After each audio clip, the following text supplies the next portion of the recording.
سامعین کرام، پچھلی ویڈیو میں نے کہا تھا کہ کامیابی کے لیے صحیح درست سمت کا جو تعین ہے یہ بہت ضروری ہے۔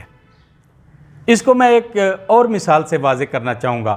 مثال کے طور پہ آپ جی ٹی روڈ پہ گجرات کھڑے ہیں، وہاں سے ایک طرف جو ہے وہ لاہور ہے اور دوسری طرف اسلام آباد ہے۔ آپ اپنے گھر سے اٹھے، آپ نے لاہور جانا تھا، آپ صبح سویرے اٹھے، نہائے، کپڑے بدلے، ناشتہ کیا، پیسے لیے اور گھر سے چل پڑے۔ آپ دیکھ رہے ہیں کہ سفر کے لیے جو چیزیں ضروری تھی لاہور جانے کے لیے وہ آپ نے ساری کی ساری کیں، ایون کہ سفر بھی اختیار کر لیا۔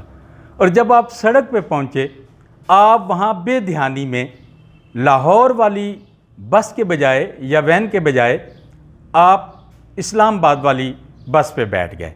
ایک لمحے کی غلطی نے آپ کو منزل سے کتنا دور کر دیا۔ آپ کا ایک لمحہ اب آپ کو آپ کی منزل سے دور لے کے جانے والا ہے۔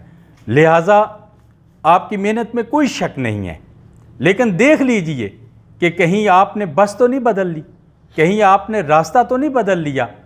اگر سمت درست نہیں ہے تو آپ سال ہا سال چلتے رہیں، کبھی منزل پہ نہیں پہنچیں گے۔ بہت شکریہ۔